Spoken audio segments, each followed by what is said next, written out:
purpose of life is to end.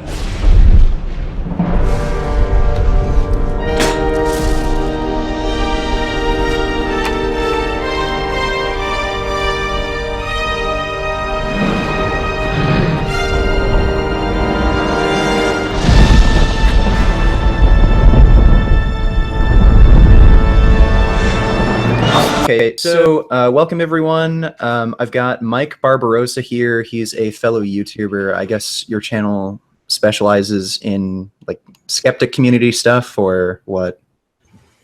Yeah, I kind of do my own thing, but it's kind of I've kind of ended up in the skeptic community. It's kind of one of those things where you just kind of end up. Right. And today we're going to be debating the ethics of veganism. And I'm assuming you saw my previous debates with everyone else, you know, like Ranting Monkey and Athene and all that. Yeah, I've seen a good chunk of them, not everything. I did see parts of those debates, yes. Okay, so for those of you unfamiliar with my position, I think animals should be given certain rights for the same reasons we give human beings certain rights. Human beings are sentient. We have an ability to feel pain and suffering. Therefore, it only makes sense to give human beings the right to life. Murder is wrong. So for that same reason, animals are sentient. They can feel pain and suffering. They have a will to live. Therefore, killing animals is wrong. So I think we should extend that right to life to animals. Obviously, I don't believe animals should have all the same rights as human beings. Like, I don't think animals should have a right to vote, but I do think they should at least have a right to life. So that's the position that I'm starting from. Why don't you talk about your side of things? Well, I think that's actually a great segue of what I wanted to talk about, and that's I wanted to dive right into Name the Trait. Okay, great. Okay, and what I'm getting from Name the Trait is just like you said, that these animals deserve this moral code. They deserve to be included into our moral code that we've already are including human beings in. And so it used, instead of humans get all these rights, it's like right not to be murdered, raped, stolen from, enslaved. All this we're gonna add animals that we're gonna, instead of humans, it's gonna be sentient beings. And that's what Name the Trait does, correct? Yeah, essentially. Okay. And so we're going to invite these sentient beings in, which is basically animals, and what we're inviting into is these kind of things that are, there's always a victim and a perpetrator. And so for this conversation, I'm going to say, like an animal that's going to be slaughtered is going to be the victim, and the person with the knife who's hungry, that's the perpetrator. Okay. Right. And this type of, and all the morals acts that we went over, murder, rape, theft, slavery, they're unbending. We have these laws or these moral codes which protect the rights of the victim over any needs for a perpetrator. Like, say, for instance, there's millions of people going hungry tonight, right? So they can't go out and steal food, because you cannot take the needs of, they would be a perpetrator. Things, if they went to steal something, they would be thieves. And so the dynamic would change. Now they're thieves. Now whoever they're stealing from is perpetrators. And so that's unbending. It doesn't matter how much your needs are. You cannot take your perpetrator needs over a victim's rights. If you need slaves real badly, you can't take slaves. It doesn't matter what your needs are. And that's our basic foundation for moral codes. And with Name the Trait, you are going to the very foundation of morals, and you're changing who's involved. Okay. I think we're going to disagree a little bit there. You said foundation of morals. Could you kind of elaborate on that topic, because I don't think I'm totally understanding you there.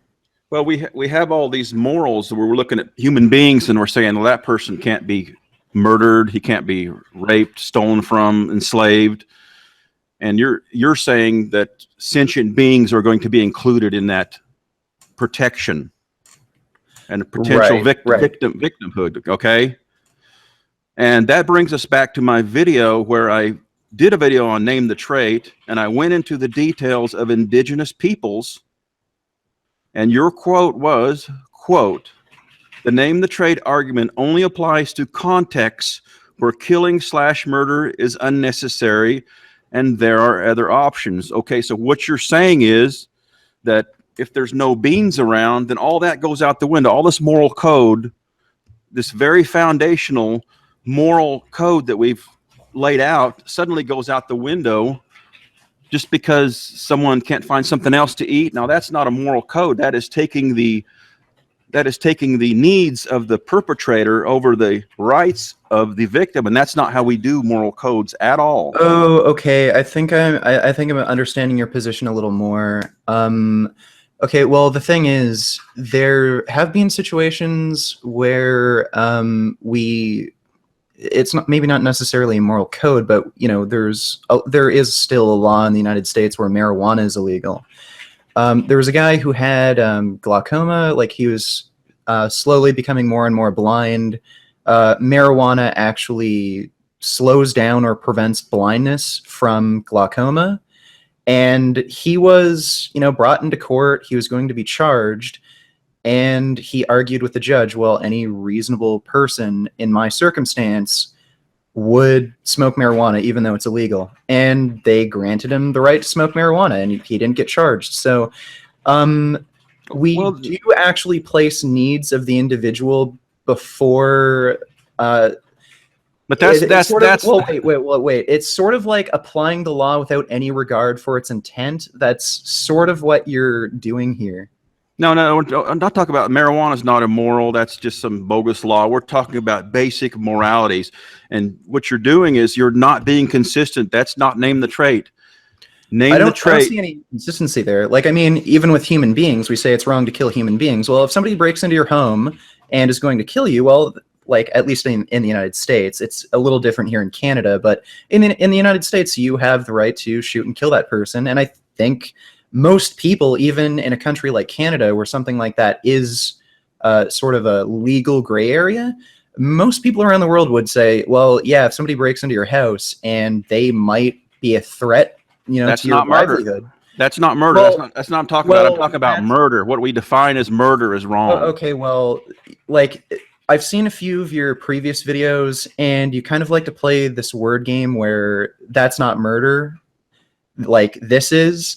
I'm not interested in playing word games. Like, I'm arguing from the position that killing animals for the purpose of eating meat is wrong. We don't need to use the word murder if you don't want. We could just say killing animals for this purpose. Yeah, well, then name the trait. So again, like, murdering a human is bad. Okay. Well, let's just say killing a human being for no justifiable purpose, like killing a human for really no justifiable purpose is wrong.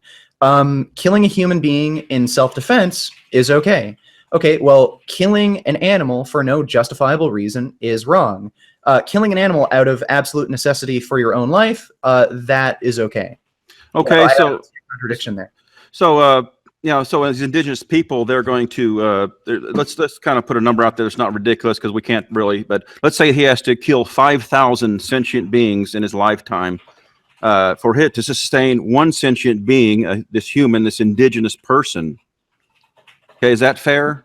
Is that a good moral code? 5,000 in his entire lifetime? Yeah. So 5,000 of these sentient beings are going to have to sacrifice themselves so we could sustain one sentient being. And you're okay with that. I just read you the quote that said you're okay with that because he can't find anything else to eat. Okay, correct? Well, I mean, is that yes or no? Well, yeah. Well, the thing is, like, we kind of already do this with human beings. I mean, we live in a planet with finite resources, and we're forced into positions where we actually do have to kill each other to survive. Like, it's not necessarily, I don't know, that's getting outside of, that's kind of, sorry? That's 5,000. So what you're saying is that certainly that human being has a lot more value than these other sentient beings, since you are allowing him to kill 5,000 of those other sentient beings just for him to sustain himself through one lifetime. This is sort of getting outside the topic of morals a little bit. The thing here is, okay, if I were in a position where I had to do whatever I could to survive. Like if I didn't kill animals out in the wilderness, and I was like some indigenous tribes person, it's totally unreasonable for anyone to suspect someone would starve themselves to death just to adhere to some dogmatic principle that it's wrong to kill no matter what. That just doesn't make any sense to me. So yeah, I'd say if you're an indigenous tribes person and that's literally like that's absolutely your only means of survival, I think it's fine to kill Okay, other animals to yeah. survive. So to save that life, your one life, you're going to do the certain deaths of other sentient beings. So, in conclusion, the human life is worth at least 5,000 times more than the animal life. Correct? That's the conclusion that you've laid out here. You've allowed this. You've allowed these 5,000 killings. Well, listen, that's kind of a weird way to look at it. You can't really quantify the value of other beings based on how many you justify killing to save another life. That's a little too complicated and weird. I'd say if I were in that position, I don't think I'd starve to death. I don't think it's reasonable to expect anyone else to starve to death to adhere to some dogmatic, moral code where killing is always wrong. Wait a minute, it's all of a sudden a dogmatic code as to where well, before yeah, you were always saying it's dog.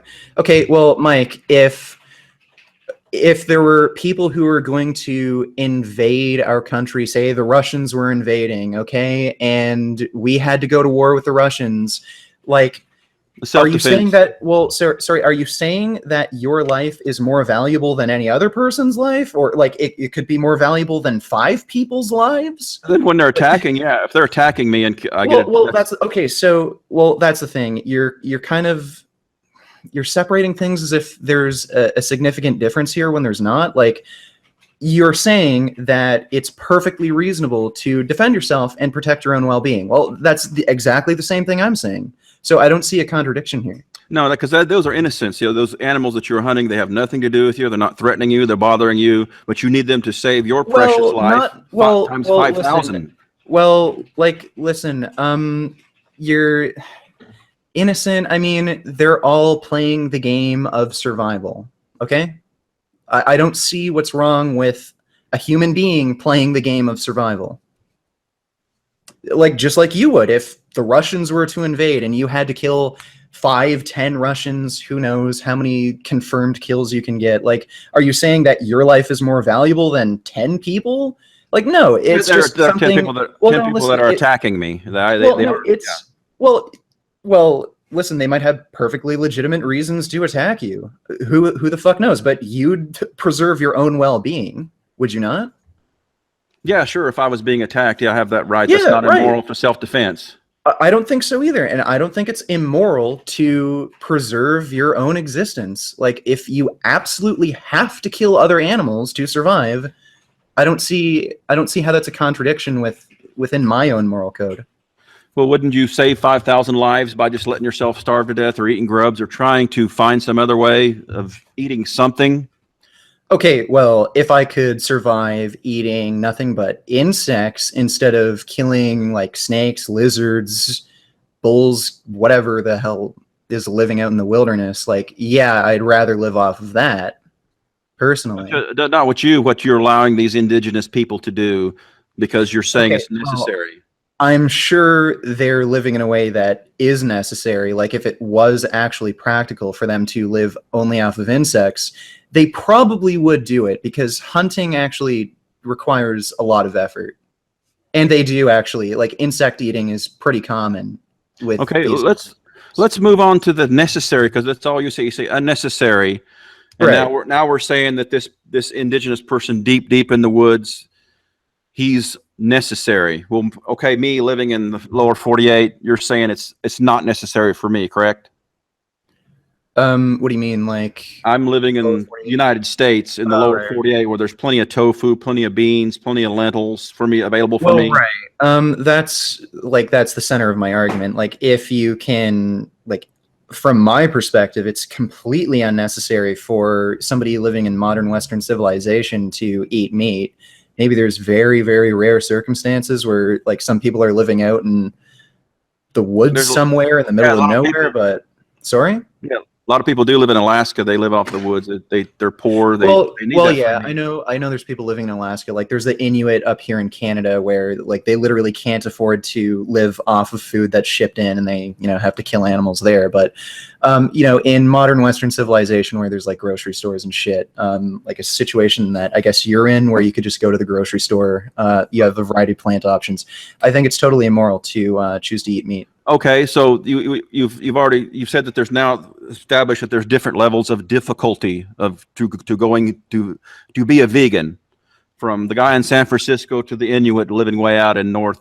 Okay. Oh, I'm sure there is varying levels of difficulty. Like it might be more difficult for me to be vegan living in Saskatchewan compared to Toronto.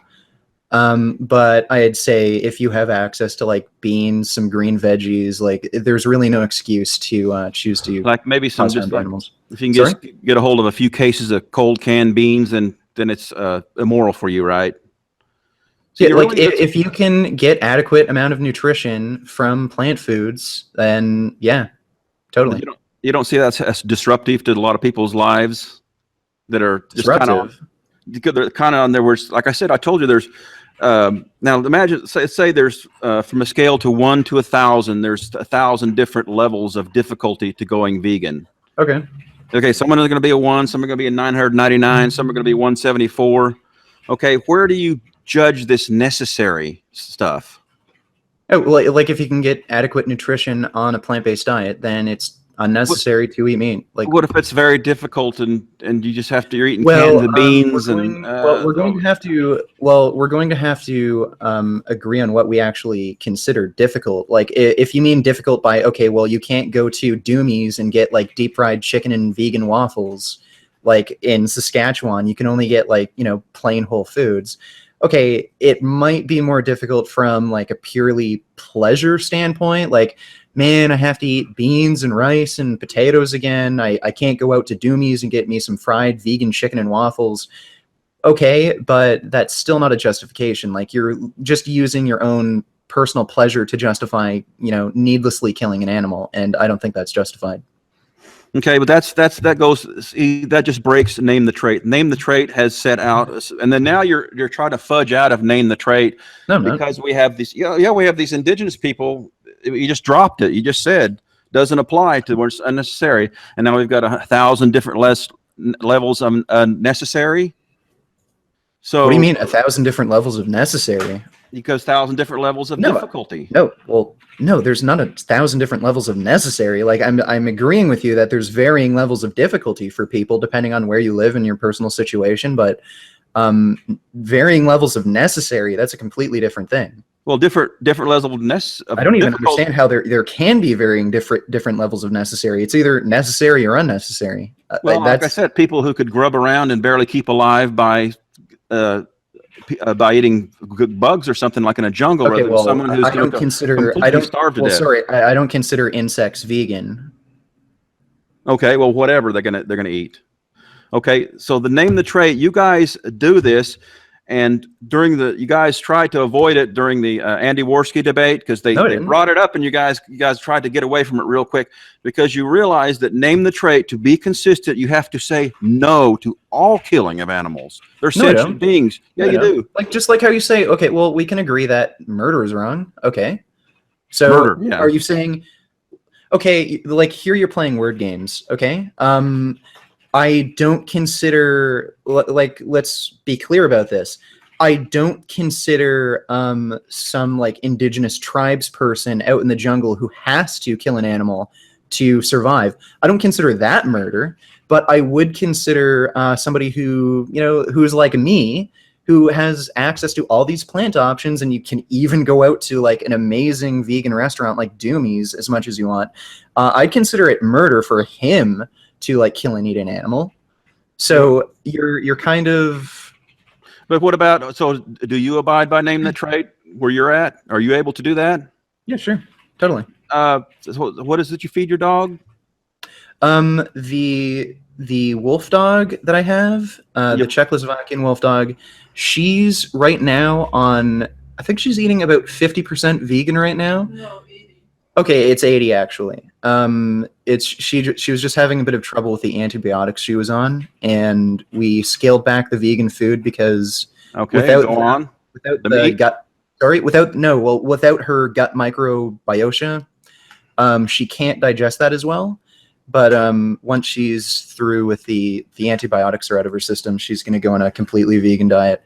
And the other little Pomeranian we just got, he can go vegan right now. He has Okay, no so trouble with it. you failed dividing by name the trait because you fed your dog. No. Yeah, you fed him meat. Well, no, I wouldn't consider it ideal to feed it meat. But the thing is, the situation was a little bit more complicated. Like, are you saying that I should have just killed a dog? No, you shouldn't have to kill the dog, but you're the one who laid down these name the trait rules that you're not abiding to, and no one can abide by them. Well, yeah, you can. Like the thing is with my dog, I didn't just go to the grocery store and bought meat. Like you could argue that I was supporting the animal agriculture industry by proxy. We were feeding her raw meat, but it was actually unfit for human consumption. It was from like some company that sells raw dog meat. It's meat that's unfit for human consumption, and it's gross shit like chicken liver and chicken hearts and turkey necks, stuff like that. Sorry, well, it's unfit for. That's all used. Like beings can't eat it, so they just use it for dogs. So like by proxy, you could say I was supporting it that way, and also like the normal dog kibble. Again, that stuff that they can't sell to humans, so it's like rendered and turned into dog food. So by proxy, you could argue, but again, like those sources of dog foods wouldn't even exist if it wasn't for animal agriculture for human consumption.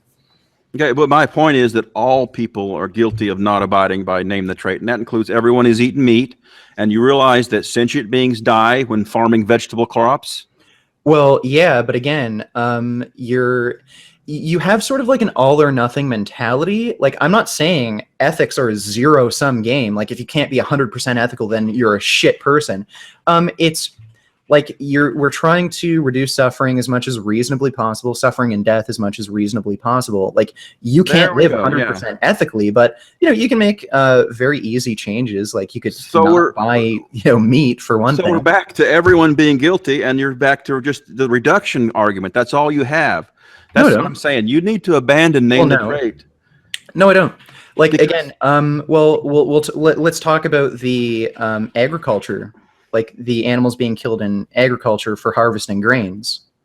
You want to like we can discuss that. Animals are killed. Well, we can discuss animals being killed in agriculture to produce like plant foods, and we can talk about how I don't think that that refutes the name the trait argument.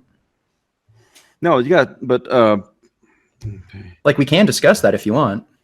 Like I think it's interesting to discuss. How that vegetable crops and grains that they kill animals and that's used to feed the cows. Is that what you're saying? Well, that's part of it. Like if we didn't have animal agriculture, we could seriously scale back plant agriculture quite a lot because we wouldn't need to feed these animals.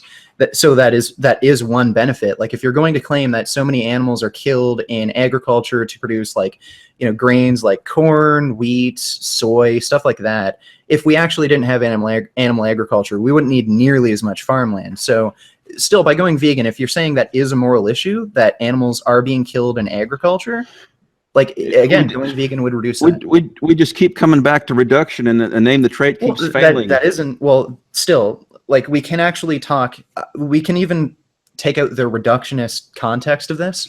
The thing is, if we needed to feed the human population, and there were a group of people who were, I don't know, taking all the food and reducing, like I guess this actually does happen.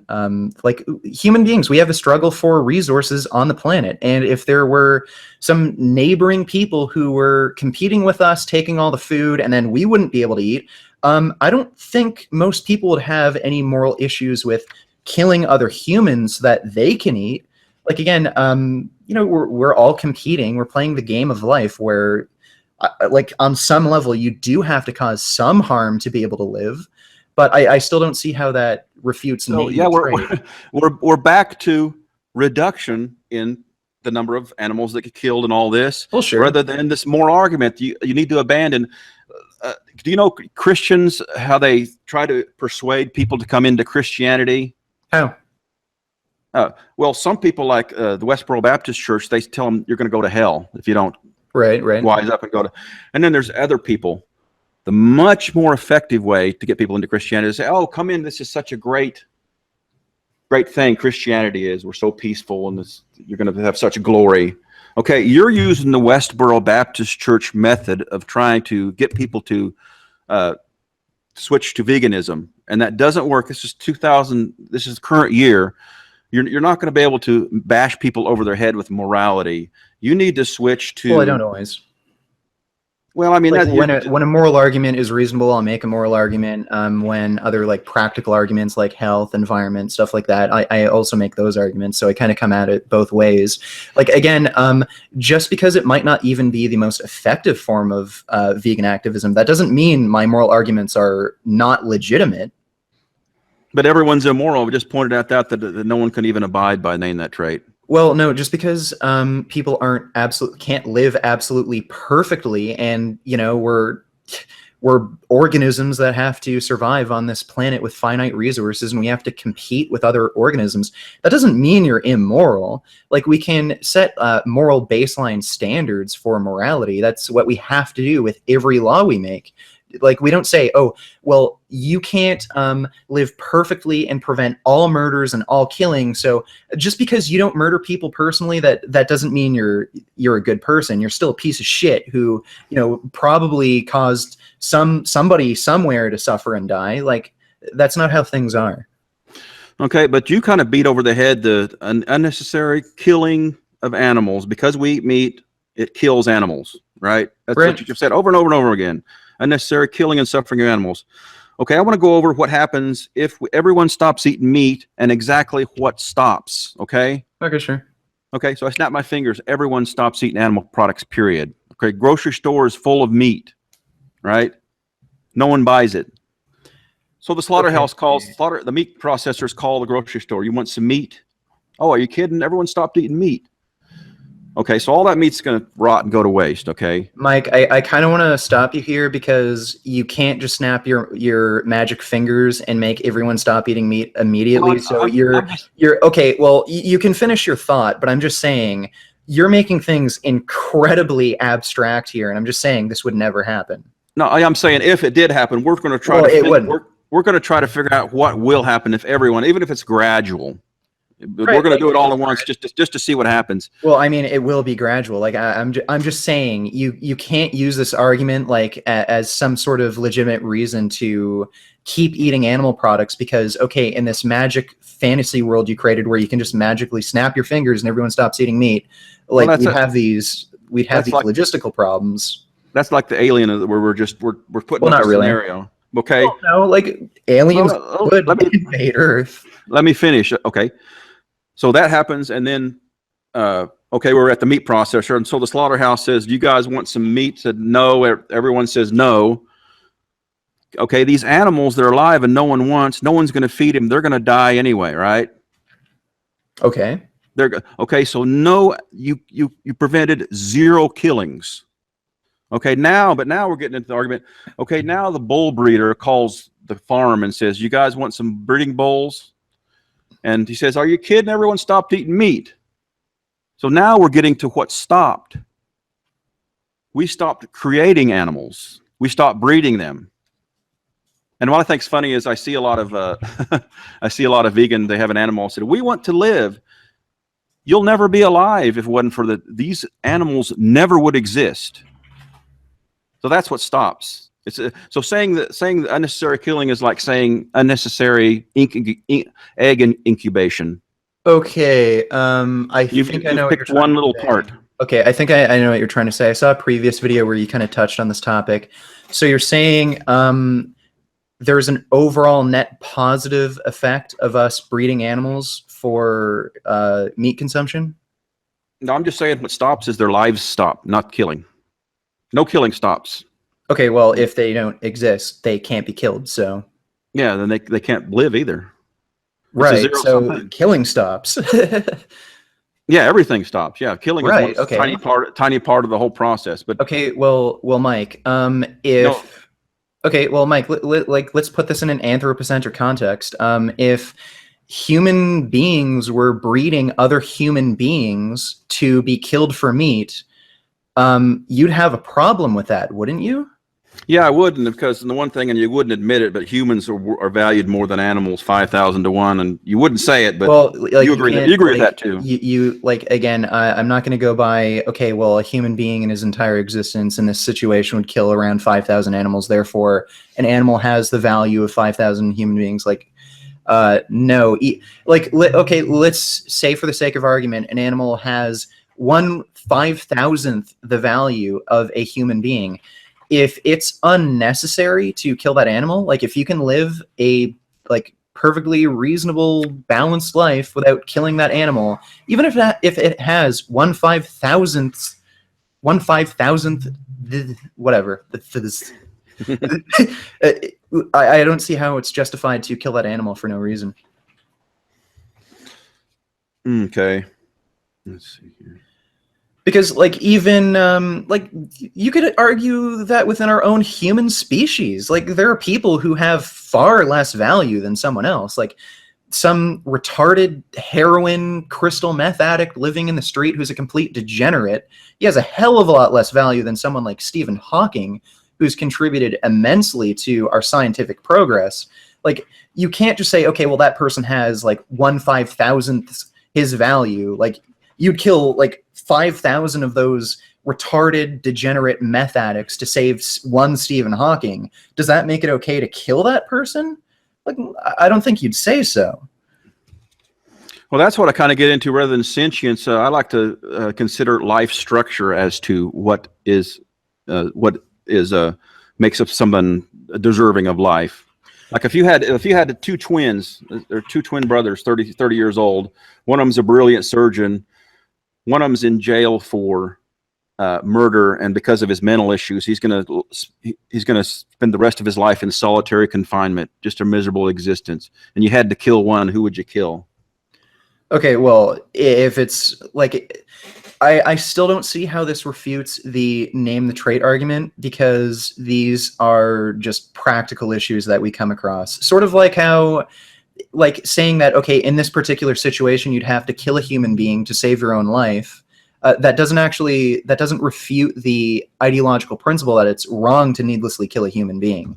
So in that situation, if you had to kill like the guy who's a murderer and who's mentally insane, or the dude who lives a perfectly upstanding life, if you had to choose between killing one of the two, I'd say like the person who has less life value. And similarly, like I'd say a human being has more life value than any one animal. Like we have higher intelligence, sentience, greater capacity to experience well-being. So in that situation, I think it's like okay for an indigenous tribes person to like kill an animal for survival. I still don't understand how this refutes name the trait. Like I can understand that there's like a hierarchy of value, and even within our own species, there's sort of a hierarchy of value. I still don't understand how that. Name the trait. You invited the animals into the moral structure, which is right. Totally. When it comes to morals, which is perpetrator and victim. You always have to be steadfast in enforcing those morals, and you can't take the need of a potential perpetrator, whether it be a starving person in India. Well, we do like when in the legal system we do actually take circumstances into account. So that's not totally that's appeal correct. to legality. Sorry? That's appeal to legality there. We're going to get into our fundamental morality. Our legal system does kind of reflect our own morals, like our own moral code. I mean, if somebody stole food because they were starving and they had no ability to like eat unless they stole, we'd like without even a legal system, we could understand like, okay, you stole, maybe we could change the type of punishment for you rather than somebody who just stole because they're a selfish dick. It's still immoral. What you're saying there is I was so desperate and hungry I had to do something immoral. I had to steal. Because what if, like, let's say we got a bunch of poor people in India, who are very hungry, and they said, "Well, I'm going to steal. I've justified this," and so they go down to a real small, modest, and they clean him out of his groceries, and now he's poor. You see how that doesn't work? It doesn't work. Even in the most desperate of situations, you have to be steadfast to protect the victim. Well, the perpetrator. Well, I understand how we have laws for that exact reason, but I'm also saying, like, we're kind of getting a bit off topic from the name the trait. Yeah, I still has added the animals to that moral protection code. That's what you did. Well, here's the thing I think you're not quite understanding. I'm not saying animals should have every right that a human being should have. Like, for instance, I think they should have a right to life for the reasons of sentience. Like, they have sentience, sort of like, just like how we have sentience. They can experience pain, suffering, well-being. They can even feel love. But the thing is, they're not intelligent enough to be allowed to vote. Like, so they shouldn't have that right to vote. So I'm not saying they should be completely. I'm not saying they should be completely incorporated into our moral system. Like, they shouldn't be having the same rights as people, but for the same reasons we give humans rights, animals should have rights as well. No, we're not talking about voting. That's ridiculous. We're talking about the fundamental right to life. And before, we had always say humans have these rights to be raped and not to be raped, not to be murdered. And now you're adding sentience. You're well, Mike, why don't we actually talk about that? What is it about a human being that gives them a right to life? That gives them the right to life? Yeah, like, well, why should a human being have a fundamental right to life? I mean, not be murdered? Is that what you're saying? There's right to life, that's kind of vague. Not be murdered? Okay, well, what qualities does a human being have that gives them the right to not be killed for no justifiable reason? Well, it's not their qualities. It's just we have a fairness agreement, and to not have this agreement would be completely absurd, and that's why social contract. No, well, it's absolute fairness. It's like no one's social murdered. Contract. You actually sorry? No one's murdered you, right? Right. And that's pretty obvious. Okay, so how would it be since all 7 billion people on this planet have committed to not murdering you? How fair would it be for you to murder somebody? Wouldn't be very fair, would it? Right. Well, what you're talking about here is social contract. I've seen another one of your videos where you talk about veganism. You're talking about social contract here, even if you don't realize it. Just naturally, human beings create an implicit morality where, okay, I'll agree to not kill you as long as you won't kill me. But that's practicality, not morality. Well, if we don't do that, it's chaos. Because we have this agreement, everyone stays alive. Well, like, a sense of morality doesn't necessarily have to. I'd say an individual doesn't necessarily have to have a sense of morality to agree to a social contract. I mean, psychopaths and sociopaths, they'll agree to a social contract for their own benefit. Like, there's a very practical, reason why somebody would follow a social contract. But in terms of, like, an actual civilization existing, like a human civilization, in order for social contracts, like an implicit morality to be present among, even like groups of tens of people, like less than 100, we have to have something like empathy to have a social contract to form in the first place. So what I'm saying is, like, animals can form social contracts, and they form them the same way human beings do. And there's actually quite a few rodent studies that are very interesting. Jordan Peterson talked about this in one of his lectures.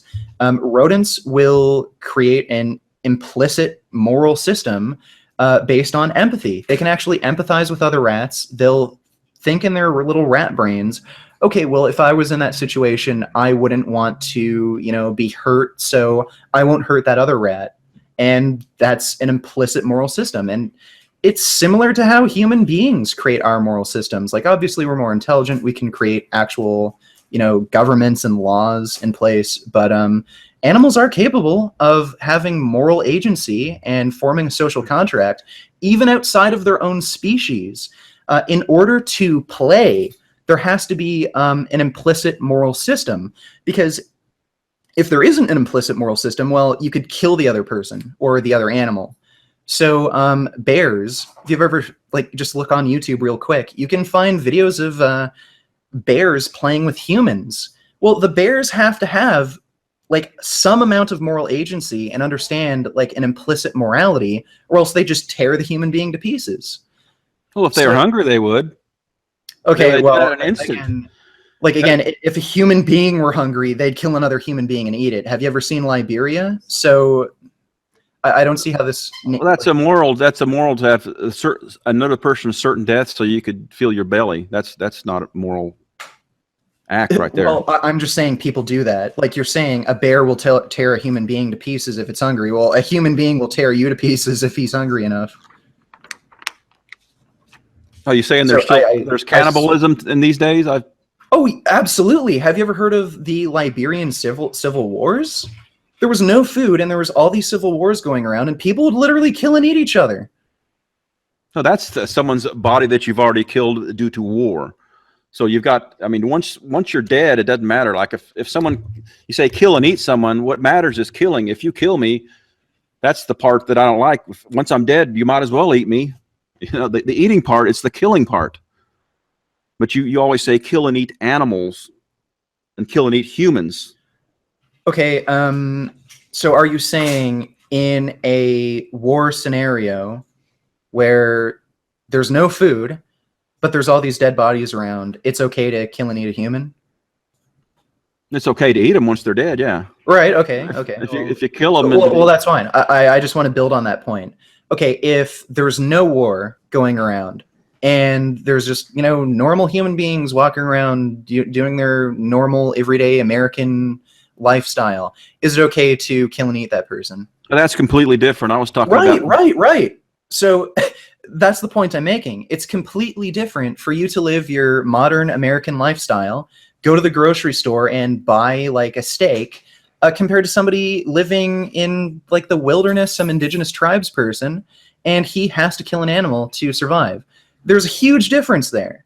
Yeah, absolutely. And I agree. I don't think with you you're 100%. Right. So I don't see how you can justify going to a grocery store, buying a steak, supporting the suffering and death of animals when it's completely unnecessary. Like, that's my point. How can you take something that we've done for so long that everyone does? How do you justify making that suddenly immoral? Okay, well, I could say the same thing with slavery. With slavery? Yeah, it's always been immoral. No, slavery has always been immoral. Okay, well, first of all, you understand that morals are subjective, correct? Yeah, it's what I define as moral right now.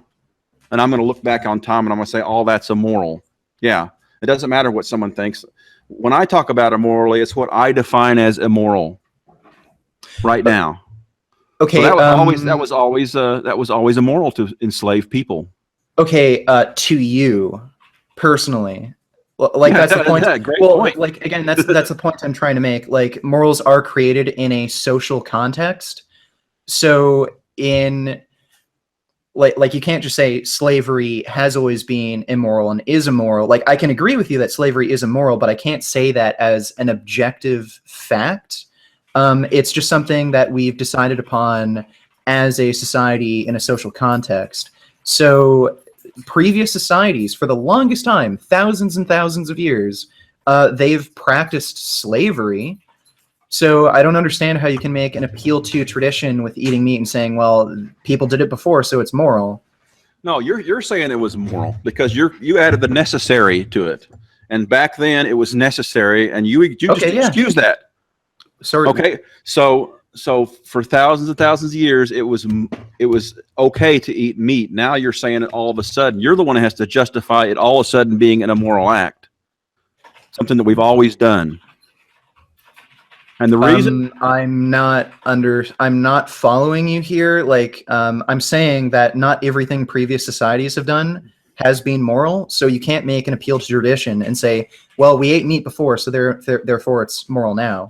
No, you are saying that 99.999% of all people who ate meat, it was it was justifiable because it was necessary, because back then people starved to death in the Okay. Well, listen. As far back as like nearly 2,000 years ago, there were philosophers, including Plutarch and I think even Pythagoras. They actually were, if you read into their philosophical teachings, they were promoting veganism essentially, or at least what veganism would have been back then. They didn't eat any meat for for reasons that, like, for the reasons I'm stating. Like, okay, it's a sentient being, it can feel pain and suffering, has a will to live. It's totally unreasonable for you to kill that animal if it's unnecessary. Yeah, that was And back. even people, that was like 2,000 years ago. And there's people like Leonardo da Vinci a few 100,000 years ago who sorry, who were actually vegan or at least vegetarian. But if you look into Leonardo da Vinci's writings, he was even against honey consumption. So he probably didn't even eat like any dairy. Well, and that's stuff getting like off the that. point of all this vast majority of people who eat meat to survive. A lot of them Well, starve to death. Well, like You allowing that, and all of a sudden, these very small sliver of history, very small sliver of people, you're saying, you're trying to shame them and saying these people, it's immoral because beans. You're saying yeah, it's immoral for you Inuit to. people you're Like, saying that Inuit people can kill 5,000 animals because no beans, when it's a stark moral foundation that you're trying to lay down with name the trait, and it doesn't work. It's failed. It's inconsistent. okay, And you can, here's the thing is, you can redeem all this that I'm saying, and all you got to do is say it's immoral for all meat eating. And then name the trait is consistent. Mike, I think you're kind of trying to play word games here, sort of like with the okay, it's not murder No. argument. No, Well, it's not. listen, It's stark morality. well, I'm trying to lay down. I'm trying to find out the foundation of stark morality. You play this game where you call something. I'll tell you, okay, you believe murder is wrong, and you'll say yes, and then I'll say, okay, well, does killing a person in this context, is that morally wrong? And you'll say yes, but you'll say, okay, well, that's not murder. You're not able to make that sort of separation when it comes to animals. Like, let's define our terms here.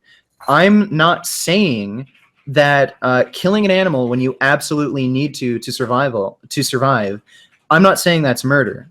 I'm just saying, okay, well, that's a killing, and I think it's at least somewhat justified to maintain your own existence. I think it's perfectly reasonable for a human being to exercise their instinct of self-preservation, just as it's reasonable for any animal to do so. But I would consider it murder to kill an animal for no justifiable reason, like no real practical purpose. Like if you just liked the taste of steak, but you had access to every vegan food you could possibly want, so you just killed a cow and ate it, I'd consider that murder. So I still see how that like refutes name the trait. Not only do I like the taste of meat, I also raised the animals. I made them exist. I was their slaves, because when they go to slaughter, they have a value.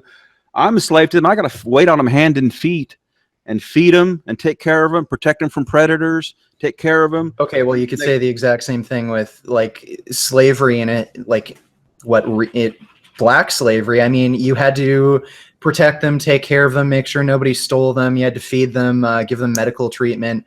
Like the humans are of higher value, according to you. Like I'd agree with that, but I'm just saying that, like, this reasoning you're giving, well, I had to take care of them to some extent. Like that doesn't justify anything. No, I made them exist. They wouldn't exist if I had made them. So, it's a zero-sum thing. Okay, well, listen. If I had children with my wife, I can't now because I got a vasectomy, but assuming I didn't, I had a child with my wife or several children. Okay, I raised those children for the purpose of eating meat. I'm going to kill those children, but I gave them life. So does that justify killing children? Because I gave them you made it to adulthood, didn't you? That means your parents didn't kill you. Well, I mean, your parents. Yeah, so it's only fair that you should protect children now. No, I don't have to. Like again, you're saying that you can just assign a value on a sentient being. You can assign its purpose. So why can't I just assign a purpose to a being that I create? Because it's unfair that you weren't killed. Okay, well, You why would is it kill. fair for you to kill animals when they didn't Because choose their I fate? created it. It wouldn't Okay, well, I exist created without my me. children, so it's okay to kill children, right? Humans are 5,000 times more have more value than an animal. Okay, I'd agree with you By there. your I own, just by don't okay, understand how that so that's the justifies- reason. That's the Sorry? reason. What's That's the the reason? reason. That's the reason you can't raise and kill animals is because that's the reason you can't raise and kill humans because they are more value. Okay, You agreed earlier that again, 5,000 animals okay, can die listen, for one. listen, would you say a person who has severe autism or Down syndrome, would you say they have less value than someone who's perfectly normal and functioning? No, because that person with autism has a family that loves them. Okay, well, there's animals that have families that love them. Okay, if you had a brother that had autism, you wouldn't want him to be killed. You'd Okay, love him. well, listen. Let's We're say. back to fairness. Well, wait. Let's put things into context then. Let's say this mentally retarded person, their family hated them, dreaded their existence, and wanted them gone. Does that make it okay to kill them? No, because whoever is going to do the killing, no one's killed them, so that's unfair. Okay. I don't understand how you could think it's fair to kill an animal then. It's fair because I created it. And Okay, that's the only that reason. family created the mentally retarded person. Yeah, no, they didn't create him. Yeah, they did. They had sex. Their sperm went into the egg, and then it multiplied into a collection of cells. That context it did, but like again, that's someone's loved one, and we have that. No, it's not. I just said their family hates them. The only reason they had that child is because they couldn't get an abortion. Okay, who's going to pull the trigger? Who's going to kill that person? The mother or the father. Well, that'd be unfair because no one's killed the mother and the father. Why? Like, I'm sorry. How would that be fair? Name the Trait says that humans have moral value, so even retarded humans have the moral value. You're latching on to our. No, I'm trying to point out logical inconsistencies in your own argument. With Name the Trait, okay. Listen. You're trying to say that animals have a relative value less than a human being, and you're not actually explaining why that is. Well, you said that. No, that's what you said, and I conceded for the sake of argument. That's not what I actually believe, but I conceded for the sake of argument. Okay, let's say an animal has 1/5000th the value of a human being, and then I pointed out a situation where I think any reasonable person would say, okay, somebody who has a severe mental disability, they have less relative value compared to somebody who doesn't have a mental disability, because the person with a mental disability, they don't have as much sentience, intelligence, capacity to experience well-being. They can't make as much of an impact on the world as somebody who's perfectly functioning, or like say even a super genius. But then you use a completely different explanation for why it would be wrong to kill that human being who has less value compared to another human being. So no, it's just because the humans have value, and like I said, we have an agreement that says, like say, okay, social contract. Social contract. And okay, well, animals can have a social contract. Okay, fine, but they can't be included in our moral contract. Well, yeah, they can. What if you were 1 foot 1 inch tall and we set you in a barn overnight? What do you were 1 inch. We made you 1 inch tall and set you in a barn overnight. Those rats would not let you live one night. They don't care about you at all. They would eat you in a second. That's interesting. Let's set you in Liberia in the middle of a civil war with bags of food on you. What do you think's going to happen to you, buddy? Like, again, does that make it okay to massacre a group of human beings because in that instant they wouldn't agree to a social contract with you? Like, if you're going to appeal to a social contract, you're going to end up like justifying some pretty fucked up shit, like massacring entire groups of people who would at minimum beat the ever-living fuck out of you or kill you for food. I don't understand what you were trying to say there. Okay, you said if you were 1 inch tall, you were let loose into a barn, rats would eat you, right? Okay, so you're saying, right? That's so a very natural thing. I agree. Okay, so And now you're putting this extreme situation. well, no, down that's not really an extreme dropping me in situation. You in don't the think worst war zone. I'm sorry, you don't think reporters in like in these shitty fucking areas haven't been shot and killed for food or something? Sure, they have, and that's immoral. Right. So you're saying because these people in these war zones or shitty countries, because they can't form a social contract with you personally right now, that means all of them should be fucking killed. No, the social contract's not voluntary. It's which we have to. That's how we do laws. Okay, so you're saying it's totally morally justified to commit genocide against a group of people if they will not commit to a social contract with you? No, I'm saying that they don't have to commit to it. It's human. It's involved in humans, and when you okay, so social contract animals, you've created this huge mess. Okay, I'm not understanding your argument now. I thought you were saying social contract created moral value. That's not what you're saying. No, a social contract is about fairness. Morality is all about the definition of morality is tempering fairness, tempering our selfishness. Okay, I'll bring up the rodent study that I mentioned before. There being two rodent studies. There have been two rodent studies that I know of that involved this. What they do is they trap a rat inside some like little cage mechanism, and they bring in another rat, and that other rat could choose to let that rat out of the cage. But if he did that, he wouldn't get a piece of chocolate. So there was actually an incentive not to help the other rat, and the rats would actually. That sounds flawed. Sir, why? Because he just did that to get the chocolate. No, I'm saying if he didn't help his friend, he'd get the chocolate.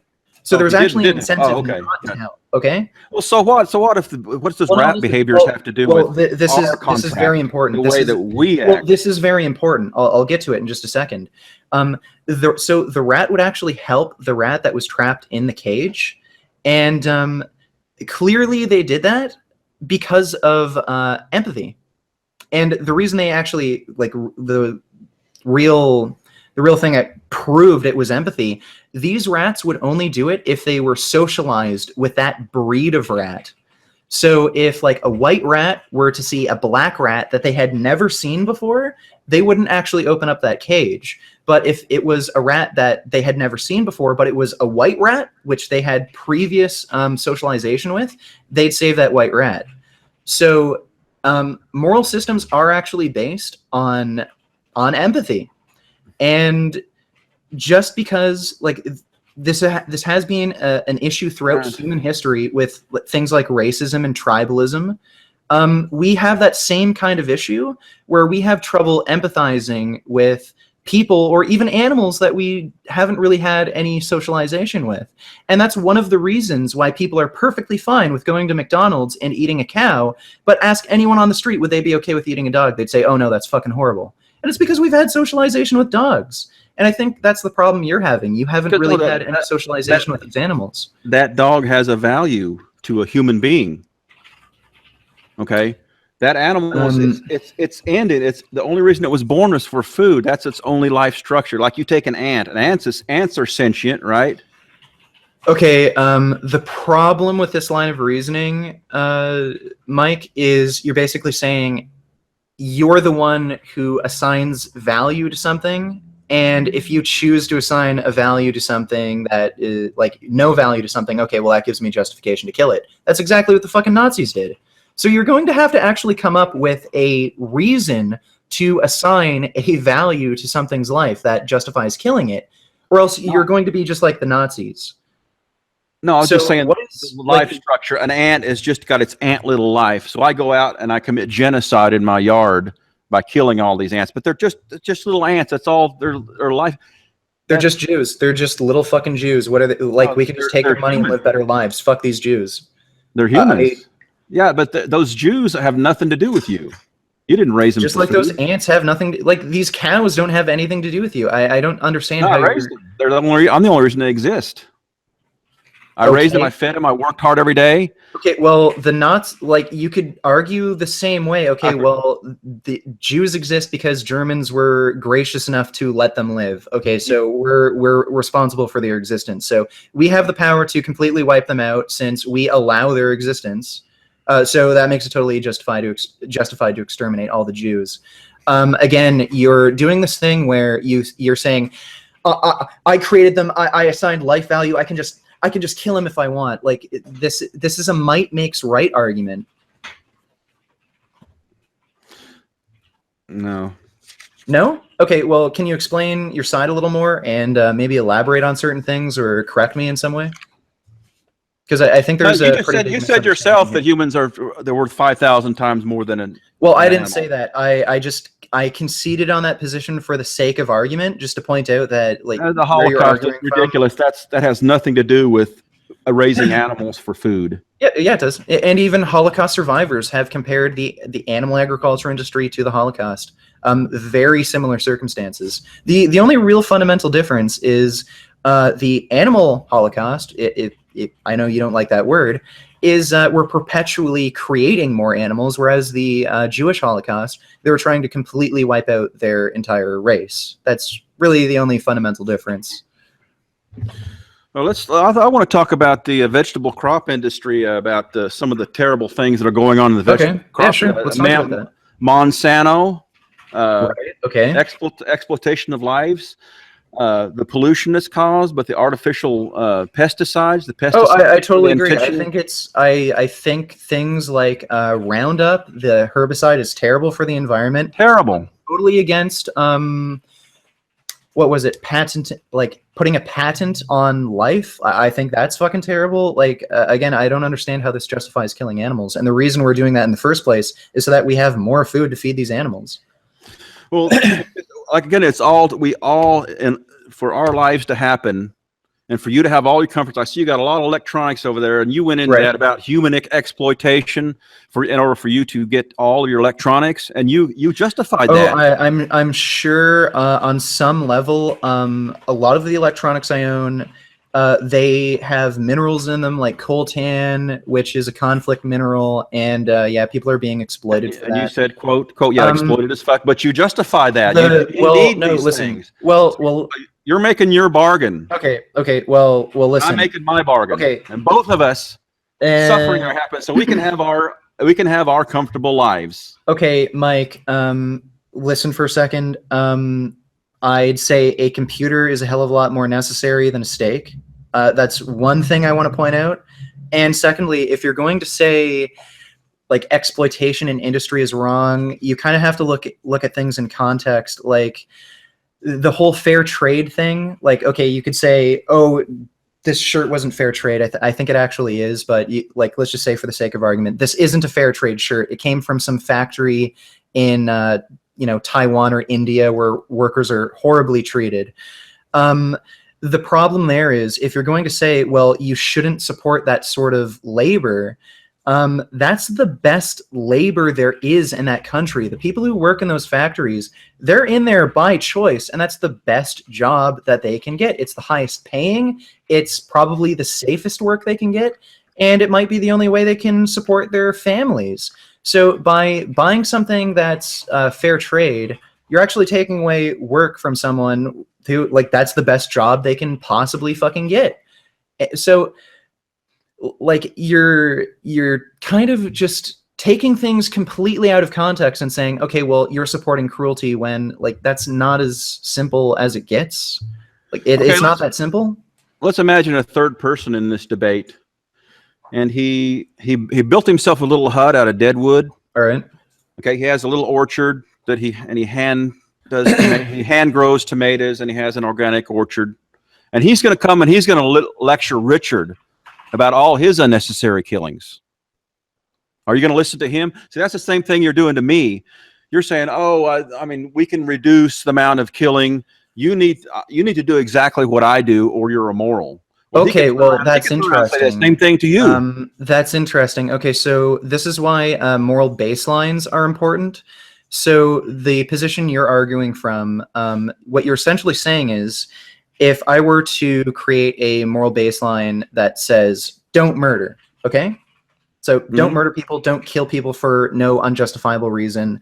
And you come along and say, oh, don't murder people. Who are you to tell me that I shouldn't murder people? Fuck you. You know what? You should be like some sort of superhero crime fighter. You go around the world and try to prevent murders. Like, if you're not going to do that, well, then fuck you. You can't tell me that murder is wrong. That's sort of the argument that you're coming from. This is why moral baselines are important. But he's broke fairness there. He's broke a fairness agreement. No one murdered him. Listen. This is why moral baselines are important. If you're going to say the standard for morality should be set so high that pretty much no one can achieve it, and the fundamental problem here is you're basically saying I'm compelled to do something. You're saying that my rights and freedoms as a human being should be taken away to achieve this moral baseline standard, which I think is inherently immoral in itself. Well, the moral baseline is in my favor because a vast majority of people are not vegans and they eat meat. So the moral baseline is here. Okay, I think you're trying to say, let you me need say to this be exactly like me. Okay, let me say this in a different way because I don't think you understood. With moral baselines, when we create laws, we try to find a way to uphold a moral standard, but maintain personal rights and freedoms as much as possible. So if we were to say to uphold a moral value like don't murder other people, we create a law. How do we create a law that upholds that moral value? Do we say everyone has to become a police officer, patrol the streets day and night, and make sure everyone doesn't commit murder? If you see somebody about to commit a crime, you try to stop them. So do we do it that way, or do we say, okay, well, don't murder? That is your responsibility as a free citizen, just don't commit murder. So we create laws and moral standards that don't compel other people to do something because that takes away your own personal rights and freedoms. So if you're going to tell me that you're going to create a moral baseline where you have to go out into the woods, create your own hut, live off the land, that's compelling you to do something and taking away your own personal rights and freedoms, which is something that I think you'd be against. But me telling you don't kill animals, that's not taking away your own personal rights and freedoms to any meaningful degree.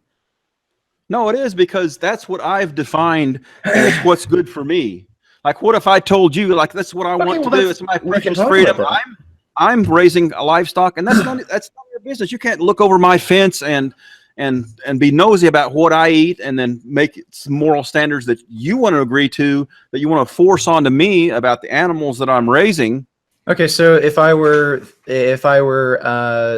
had some farm where I was farming human beings and women agreed to get pregnant and produce babies, and I'd pay them money for it, and I'd kill those children for meat, and I was selling really good, expensive human meat, would you have a problem with that? Yeah, because by your own admission, humans have a greater value. That doesn't matter. We're gonna relative value doesn't matter. We have something with a lesser value we can raise. Relative value doesn't matter because you actually have to justify that action. It literally doesn't matter. It doesn't matter if an animal is half as valuable as a human, a quarter is valuable, 1/100th is valuable. You can go down the line over and over and over again. You agree that they do have moral value. So you're going to have to actually justify the action. You can't just say it's less valuable relative to a human being. Okay, let's bring up the alien argument. I know you fucking hate that one. Let's say an alien civilization that was so much more intelligent and better than human beings. Human beings have 1/5000th the value of those aliens. Does it make it morally justified for aliens to kill humans for food is at their will when it's completely unnecessary? According to your arguments, it's okay for those aliens. Yeah, because no, it's not. That's what you're arguing. Let me explain how according to vegan logic, those aliens can eat us. Okay, can I explain? Why? Because what you've done is you've looked at sentience, you've looked at human beings, and then you've looked at animals, and you said, "Oh, they got sentience like us." Right. And so because they got a similar sentience, we're going to save them. Then you looked at plants, and you said, well, they got intelligence. They can detect things, and they don't have intelligence. Sentience. Yeah, they don't have sentience, so we can kill them. And insects, intelligence, you don't care about. They're completely different. You don't care about insects. You don't care about Okay. I do care about insects. I don't. What if if aliens? I see a spider in my house, I don't just smush it. I put it outside. Okay. What if aliens come? They were 10 miles tall. They lived 2 million years. They had sentience beyond anything we could imagine. Right. That I makes think ours it's look like immoral nothing. for them to kill us for no justifiable according to you, reason. because we would be like little worms, little vegetables to them. So Well, they could because vegetables using aren't sentience. sentient. You're making a false analogy here. Vegetables are not sentient. They have intelligence. I mean, we're not sentient compared to these super aliens. Yeah, yes, we are sentient. Sentience is something that can be objectively proven. Vegetables aren't sentient. So you could say we're ants compared to the aliens, but you can't say we're vegetables compared to them. So if it's completely unnecessary for these aliens to kill us for their well, like if it's unnecessary for them to kill us, it's immoral regardless if we're sentient. No, you said we can kill vegetables. We're vegetables then. We're absolutely nothing. No, we're not. Sentience is No, beyond everything. you're making a false analogy. We are sentient. We're not vegetables to them. You could say we're ants. No, we think we're sentient. We think we're sentient, but they could. Yeah, if we can think we're sentient, then we're sentient. No, not compared to them. They're the ones who are making. They're the ones who are making. And the other thing you said, and I think ask yourself what you said that. What was it that you're making a false analogy here, dude. If we farm cows that we're being inconsistent, if we don't allow the aliens to kill us, that's what you said. Okay, do you agree with that argument that we are being inconsistent by fighting the aliens if they came because we kill cows, these much higher sentient beings? Do you remember that argument? Well, no, because again, I said self-defense is perfectly reasonable. Like if a mentally disabled person who I would consider has less life value than a normal person, if they were in a life-threatening situation where an intelligent person was trying to kill them, and I think it's perfectly reasonable for that retard to kill in self-defense. No, I'm talking about. I'm not against self-preservation. Aliens, so you don't agree with that analogy that because we eat cows, we are being inconsistent by not allowing the aliens to kill us, that we had to line up and say, here we are. You want us to go somewhere so you can kill us, that we can't fight them? Well, that's ask yourself's position. Well, no, look, in the Warski debate, Isaac pointed out, like, okay, well, you think it's okay to kill cows because they're less intelligent than people. Well, what if an alien civilization who, like, comparatively, our intelligence was that of cows to them, would it be okay for those aliens to kill us? Would that be morally justified? That was the argument. The argument was would you allow it? Would you fight them, or would you just allow them to kill them to be consistent? You would allow them to kill you. You wouldn't resist it. You're misrepresenting the argument. No, I'm saying what you argue. This literally, like the previous debate, literally has nothing to do with this anyway. The thing is, you're making a false analogy. You can't compare. You can't say that there is an alien species that is so far, beyond our intelligence that we are vegetables to them. Vegetables aren't sentient, so you can't make that comparison. You can say we're something like ants compared to them, but vegetables aren't sentient. That's like saying that's just stupid. It's not like saying anything. Now, the alien okay. Another thing. What if the aliens came down and they said, and we asked them, I said, "Are you guys going to eat us for meat?" And we said, and they said, "No, we're vegan." And we go, "Oh, that's a close call." We said, "We're vegetarians," and so they came down and they plowed our cities under so they could plant their crops, and then they sprayed pesticide to kill off any pests that survive. Okay, this is getting really weird and abstract again. Sorry, what point are you trying to make? That if aliens came down and they were vegans, but they were using our planet for food, it would bode no better for us. Vegan aliens who are trying to take over all of our resources they would kill us because we would be competing for those resources. They would grow crops and we would be considered pests, just like we do in vegetable crops. We spray pests, we kill them, we plow them under. Well, again, this is like completely outside of like any moral argument. Again, I already the stated. point is- Well, listen, I already stated that like we're all beings that have to kind of play the game of life and We compete have with to each other to exploit. survive. So But we I don't we understand can't raise up how our that own has food. to But do we with can't. morality. We can't raise up our own. The point is that vegetable crops exploit. When a vegetable crop is Oh, totally. Like, I'm not saying like planting vegetables is completely without doesn't cause any harm. I'm just saying it's fucking better than animal agriculture. but it breaks name the trait. That's why you got to abandon doesn't. name the trait. No, it You need doesn't. to go to a better argument where it's No, a it better doesn't. thing. No, Yeah. listen, I don't think you understand the name the trait argument at all. No, I'm rejecting the part where you gerrymandered it all the way where you said No. well, Listen, you don't understand name the trait. Look, Yeah, I do. I'll explain name the trait to you, so it's perfectly clear. But you don't understand it. I'll tell you right now. So when we make a name the trait argument, we're really talking about rights, like something. So it's Yeah. not necessarily Victim it's not rights. necessarily. No, I don't know what a victim has anything to do with this. But we're talking about rights, so it has a lot to do with human rights.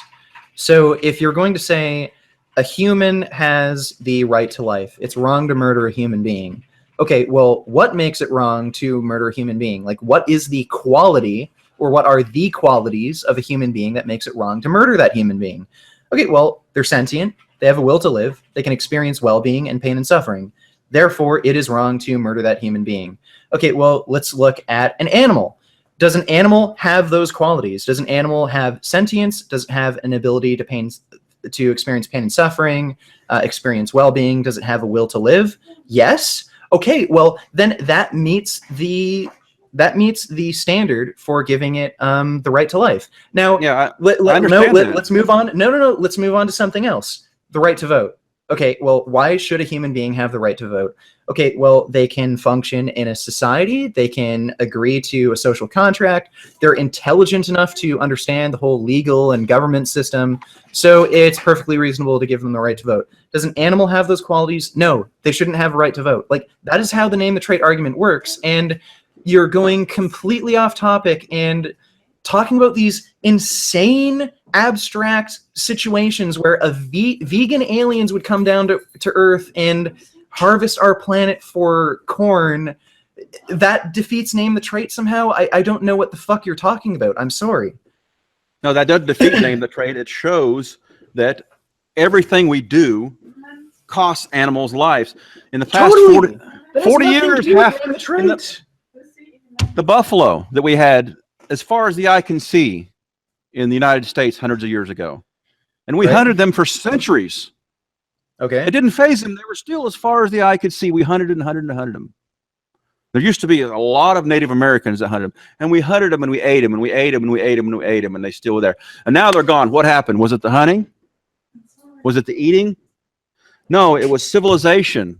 And all your comforts cost animals life. That's why half of all the world's wildlife, Civilization, I'm scientists, sorry, are civilization gone. didn't kill the buffalo. That was something that Americans did to, I think, just for sport for one thing, but also to kill off the Native Americans, like to try to commit genocide. And the Americans also, like not the Native Americans, like Europeans, white people, whatever. They also gave them peace blankets filled with smallpox. Like, I don't understand what the fuck this has to do with name the trait and justifying killing animals. It's because no one can abide by name the trait. Yes, they Because can. All the things we do kill animals. We can go live with a guy in the dead. Okay, well, you could say by the same reasoning, all the things we do kill people. You think the environmental pollution that we're all responsible for doesn't end up killing people? Does that make it okay to kill human beings for any reason you want? No. Like, again, so then you agree that your position is absolutely ridiculous. No, there's been more. That doesn't kill people. It makes more and more people. What we're doing has been making more and more people, not killing them. No. What I'm saying is your life. You're saying what we're doing doesn't costs- end up killing people, costing lives? You don't think pollution costs lives? Well, it make people less healthy, but we're getting more lives with the pollution. Because with all this pollution, we're getting more and more people. I think there's a tipping point there, and we're kind of nearing that tipping point. And again, if like animal agriculture costs lives, like we could actually have more food resources if we didn't have animal agriculture. So I say that's another misnomer about feeding all these people. If we don't have meat, they've come to that calculation by feeding everyone that feed grain, which is right, you know what kind of corn they feed the cattle. It's cattle called corn. It's more starchy. Yeah, it's like a brick. It ain't nothing like the corn you buy at the supermarket. That's like grapes. It's juicy. It's got a thin skin. The stuff that we I understand. So you'd have to feed that. So if you feed people, you're gonna have to feed them soybeans, lentils, spinach, fruits, cantaloupe. Well, anyway, like my point is, if we actually used agriculture to the like maximum, most efficient extent, we could feed more people, and that would involve reducing animal agriculture significantly. So, like, I'm still not understanding your point. Well, we can do all kinds of efficient things, and we can make everyone miserable. We could put everyone in little boxes and just feed them a little bit of gruel every day, and it would be great for the environment. Listen, like you're making an appeal to futility fallacy here. You're basically saying, okay, well, you can't be 100% perfect, therefore it's okay to kill animals. Well, your lifestyle. Well, no, listen, your lifestyle results in the death of people. So. Okay, so it's okay to kill people now? No. Okay, so you can't make an appeal to futility. Like I you disagree. Recognize. Well, no. Listen, even if you makes say more that, people. Well, no. Sorry. If we were actually using agriculture to the maximum, most efficient extent, we'd cause less death of people, and therefore the population would increase faster. If we switch to renewables rather than relying on fossil fuels, arguably that would also help increase the population even further and reduce pollution, resulting in fewer deaths, increasing the population. So you can't use that argument. Like you'd actually end up helping grow the population even further. You are actively causing the death of some people through your lifestyle choices. So you can't say no. Look, you can't. Sorry, you can't say the last 40 years, the wildlife has got cut in half, and the human population has doubled. And so what we're doing is killing people. Come on, no, we're crowding the animals out with all our conveniences and comforts, and you're just concentrating on this one little part, and you don't care about all these animals being killed in these other scenarios. It's just the guy you can have beans, but I'm creating Okay, listen, my camera, it probably has coltan in it. It's a conflict mineral. Rebels in the Congo, they actually fight for control over these coltan mines. People are fucking killed over the minerals in this camera. Gasoline, like oil, people are killed over oil all the fucking time. So you can't tell me that people don't die as a result of the lifestyle choices you make. Are you saying my camera, like the minerals in this camera, has helped increase the size of the human population? Fuck off. You're being totally dishonest here. Now that helps my argument, because you've made that agreement. You've come to the conclusion that you're going to have that camera, even though it kills people. So that shows that for your lifestyle, you're willing to. You've come to an agreement that I'm going to have all this stuff. Well, these people are going to get exploited. These people are going to get killed. These animals are going to get killed. Well, I'm not going to. But you're doing all this other stuff. Again, okay, appeal to futility. Appeal to futility. Okay, so you agree. No, not appeal to futility. You and I have come to a different. You're the one who's appealing to futility when you buy those electronics. No, I'm not. You did. Go watch that Andy Worski debate. You appealed to futility. No, I didn't. You accused him of eating meat because it's futile. But then you turned around and made that appeal to futility to buy those electronics. You said, look, I think we all got YouTube channels. No, listen. We all got YouTube channels. We gotta. It's futile. Your lifestyle costs so many lives. My lifestyle does. Okay.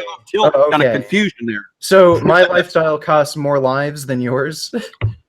No, probably less. Less. But I mean, I don't know about cost, because my lifestyle causes animals to exist. They're raised so I can have meat. So it's a zero sum. It doesn't really cost any lives. Okay, so you're saying killing does. is perfect. Okay, so listen, you're saying if Nazis were to have, instead of gassing all the Jews, they forced them to breed over and over and over again, and they killed their children the same way we're doing in the animal agriculture industry, that's morally neutral? We've been over this because 100 times. Your human comparisons. Humans are much. Well, it doesn't matter. Or Like, comparative value doesn't matter. You're basically saying that because you brought something into existence, you therefore have all power over it, and you can just kill it. No, if I can make animals for food, not something. Okay, well, if Animals. we made Jews for food, perfectly reasonable to do No, that? those are humans because I'm human. Okay, well, what are the qualities of a human being that gives them the right to life? Why is it wrong for us to raise Jews for meat? Right to life. How do you mean? What do you mean right to life? Like, I mean, well, talking why about do you not think it's being morally wrong to kill Jews for Jew meat? Because they didn't kill me, and that's only fair. Oh, okay. So are cows killing you, sir? No, cows aren't killing, but they're not. Oh, argument. Okay. I made them. So I made them different live. Standards. I made them live. Yeah, and I if made you the were cows live. breeding Jews, you'd make them live, right? No, you can't breed humans because no one.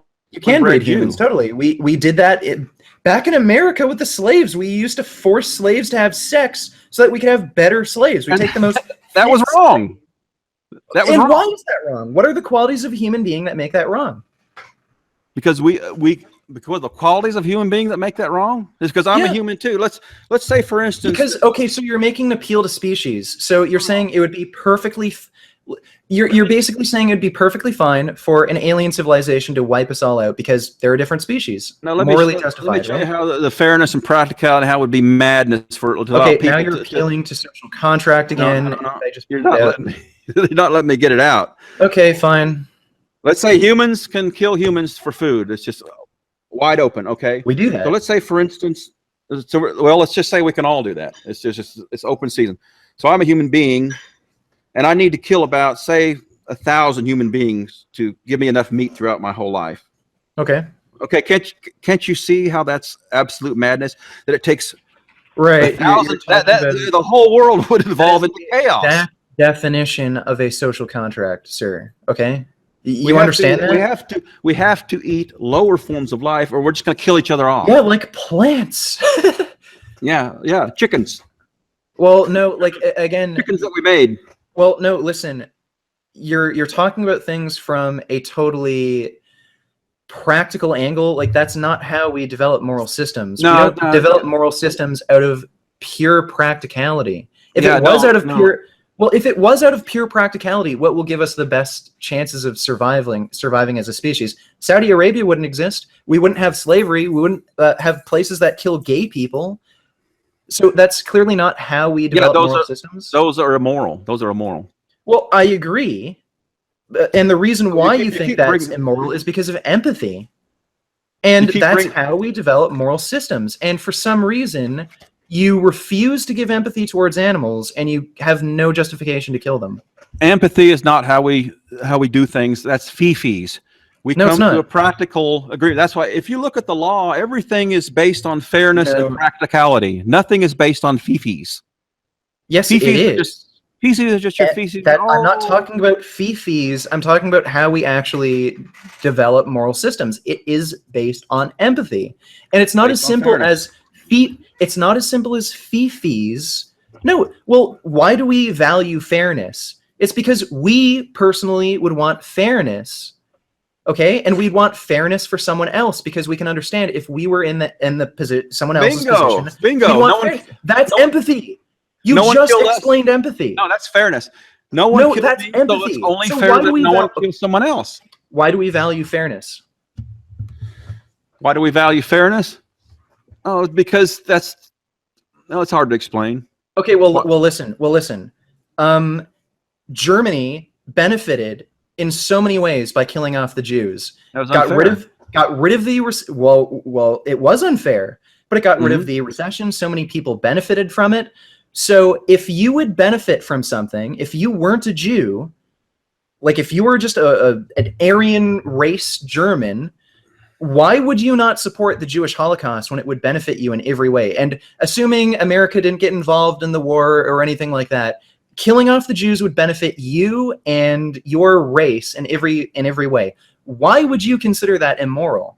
Because my benefits have nothing to do with the fairness contract.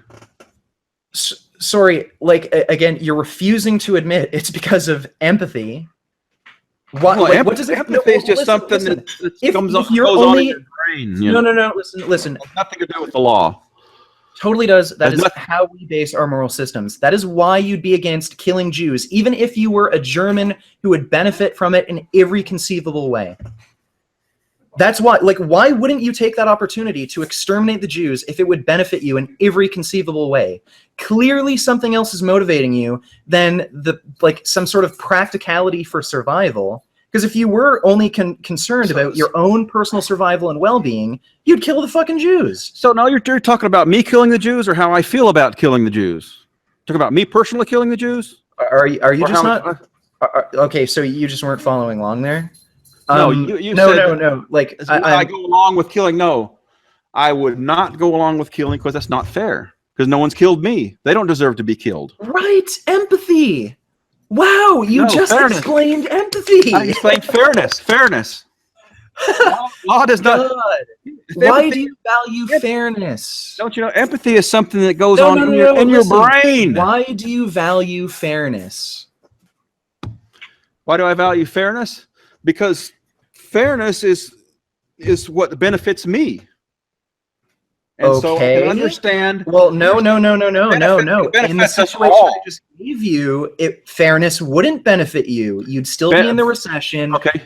You'd still be in the recession and having all these problems that were happening in Germany. Fairness benefits everyone. And so those Jews did not get their end of the bargain of fairness. Right, exactly. That's the exact point I'm making. That's the exact point I'm making. Let's make an analogy. We live in a lawless country. Let's say me, you, and 5 other guys get our roommates, and we go to Somalia where there's no laws, and we all. Now you're just appealing to social contract. Like, you don't even understand. You're not even listening to my argument. Go ahead. But okay, and all of us are just gun nuts. We pack guns. We have a sidearm on us at all times. Okay. Right, and we're 5 roommates, and we get pissed off at each other. We get in fist fights, and so we all get together and we say, guys, no matter what. No matter how mad you get at your roommates, don't pull your gun out and shoot the other guy. Who does that benefit? That benefits all of us. Right. So not killing Jews, which also means not killing me, not killing the Germans, not killing this. It benefits all of us, and it's fair. And not having that agreement would be absurd. And then all we're doing with the animals is we're just creating them for food. That's our precious freedom. I want to do what I want. And you're have laws. We've come to a conclusion where we've got these laws. And for you to get into my business about what I'm eating, it's none of your business. What I eat, what I raise. I got a fence, and I'm raising pigs, and they never would exist. I protect them from predators. I feed them. They would have been skinned alive out in the wild. You know what, man? I've got these slaves that I own. I protect them. I feed them. I give them medical care. You know what? They're stupid. They wouldn't have this quality of life if they weren't my slaves. I treat them really well. If they weren't my slaves, you know what? They'd have to fend for themselves, and you know they probably would get killed out there. Like, I'm really nice to my slaves, Mike. Okay, so why is it wrong to keep slaves? Because no one enslaved you, and that's not fair. Okay, you're making these jumps yourself, and you're not connecting things well. Fairness. Is it fair for us to kill animals when we don't need to? Is it fair for us? No, we need to. Is it fair to them? Is it fair to them? Yeah, it's fair to them. It's fair to them. Yeah, because they never would have existed. Oh, okay. So me killing like my own children, that's fair to them because they never would have existed anyway. No, because your parents didn't kill you. Like, again, what difference does that fucking make? That it's part of your same species. Humans have more value because they got more sentience. You put value with sentience. Okay, So yeah. we're allowed to make our own food. Okay, so your argument is we're people, therefore we get to kill animals. No, Yeah, we could that almost, seems because we have yeah. the precious freedom to pursue happiness, and we can create our own food any way we like. Okay, I'm not Create animals, understanding. and that's not your business. I'm not understanding the species distinction here. Why Well, does it matter if it's part of the same species? Is it part of? Why does it matter that it's part of the same species? Like, why do you draw a distinction with species? So why can't I enslave the Jews, use them for food? Why is that wrong? But it's okay to do that to animals. For the 100th time, because they didn't do it to you. You're a human. They're a human. Okay, well, animals didn't do it to me either. Again, you're going to have to try to bridge this gap between species. Animals are not part of the social contract. Well, they absolutely Not part of can the moral be. contract. No, they They can't, because absolutely can be. they can't reciprocate. Yes, they can. They absolutely can reciprocate. They absolutely can reciprocate appreciation. No, they cannot Yes. commit to not killing me. Yeah, they can. Totally, they can. They'll steal from me. If I had a sandwich sitting out there and a pig was sitting there and You're I saying turned my head, steal sandwiches? huh? You're saying people don't steal sandwiches? Yeah, that would be wrong. Right, and that's a common workplace issue. People stealing sandwiches. Yeah, and so that I'm would be not wrong. understanding your argument The here. pig cannot abide by that at all. He cannot understand it. Any kind of social agreement. He cannot understand any kind of social agreement. He can't be part of it. He can't. Yeah, they can. They can agree to certain things like don't kill, don't harm. They can. How do they agree to that? Okay, have you ever seen a bear play with a human? Well, let me make you 4 inches tall and throw you into a pig's bin there. Okay, well, He's gonna eat you. listen. Let's throw you in the middle of the Congo. What do you think's going to happen to you? The Congo? Yeah, rebel-controlled territory in the Congo. What the hell do you think's going to happen to you? They're going to kidnap you, ransom you, and if they don't get the ransom money, they're going to shoot you. Yeah, that's immoral. Right. So, are you saying we should go to the Congo and exterminate everyone who lives there? Yeah, Well, at least all the rebels. As they kill, yeah. If they're killing, we should be. As they kill? No, not as they kill, because you just agreed they would not agree to a social contract. No, with humans, the social contract is there, the moral contract. No, it's not. Yeah, it is. No, it's not. You just Fairness- admitted if you go to a certain cannot place be in the brushed world, they'd kill you. Yeah. Oh, maybe. So- What if I come up and say I want to be? They might not. If they do kill me, then they Oh deserve no, they to be absolutely killed. would. No, Then you I can go to a place. No, well, Then I can kill them in self-defense. Then. Well, wait. Like again, you're deliberately trying to avoid the question. Let's say if you were a gay person, you went to Saudi Arabia, and you knew if you go there, like let's say you're a celebrity, and you knew, and everyone knows you're gay, and if you went there, you're going to immediately be killed for being gay. Are you saying we should exterminate all of the people who live in Saudi Arabia because they can't agree to a social contract with you? With me? Yeah. No, they haven't killed me yet. As soon as they kill me, they deserve to Well, be killed. no, animals haven't killed you yet either. So you're making a choice you're making a choice to cause death based on them not being able to form a social contract. So if you know beforehand that a group of people will not form a social contract with you and will kill you on sight, you must believe that it is perfectly justified to kill those group of people. Then I would be immoral. Why? You just admitted that they can't form a social contract with you. No, the fairness doesn't go away. What do you mean? What do you mean by fairness? The fairness is they didn't kill me, so I can't kill them. Okay, so then you can't kill these animals because they didn't kill you. Yeah, they didn't kill me, but I created them. Okay, so if you create something, then it's okay to kill. If you create it for food, you could use it for food. Okay, if I created a child for food, I can kill it and eat it. No, because your parents didn't kill you. This is quite a circle we've got ourselves in. Yeah, and you're the one who admitted that human beings are worth more, but you're trying to conflate, you're trying to equate humans, you're trying to put that human in that position, and it doesn't work because you've already admitted that a human being can kill 5,000 animals just so it can sustain itself throughout its life. Okay, well, you'd also agree that a human being could kill an infinite number of human beings in self-defense, like in war, for instance. So I don't see the difference there. Like, are you saying that you personally find yourself more valuable than a seemingly infinite number of human beings who try to kill you? No, I'm not more valuable, but if I was one of the attackers, I would deserve to be killed. If I was one of the a billion people attacking a one person, I deserve to be killed because I'm the one who's committing the immoral act. If a billion people commit an Okay, immoral act that well, causes them to be killed, then that's their mistake. It's not. Listen, let's put things into context here. If it were a war situation, let's make things very simple. Like, it's two tribes of people. They can't both coexist in this piece of land, and they can't move. So one tribe has to die in order for anyone to live there. So if that were the situation, do you think you're more valuable than the 500 people living in that other tribe? No, I'm not more valuable than 500 people. No. Okay, but you would do it to be able to survive, right? Kill 500 people so that I could survive? Well, for you and your tribe, say. I don't know. I'd have to think about that for a while. Okay, so you'd let them kill you. Let them kill me? No, I'd defend myself. Okay, so you think that your life is more valuable than 500 people?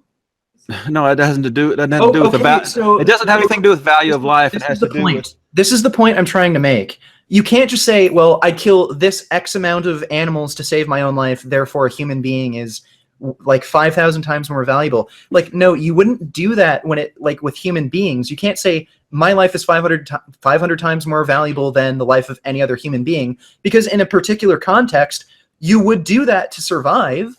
Like, that's not how morals work. We don't. That's totally different situation. That's people trying to kill me. That's people trying to kill me. That's people trying to kill me. That's different. It's not really. It's a survival scenario. So, like, again, let's say you had the choice of either wiping out another tribe of people to save you and your own tribe, or those two tribes of people could just starve to death. Would you choose wipe out those other groups of people for you to survive and for your own tribe to survive? Or would you choose starve to death? So everyone dies. Nobody gets to live. It's hard to say. Okay, well, again, this is why we can't just say, I'd be willing to kill X amount of animals. I'd be willing to kill X amount of human beings. Therefore, I'm certain times more valuable than any other animal or human being.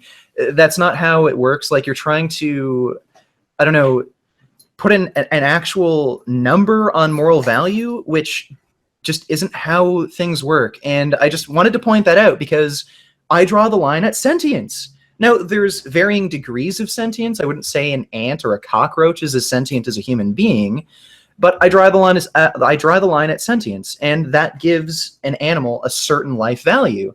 And if we can agree to give humans rights for sentience, then we can agree to give animals rights for sentience too. I don't just say, well, animals are 5,000 times less valuable than me, like a chicken is 5,000 times less valuable, so therefore I get to kill chickens.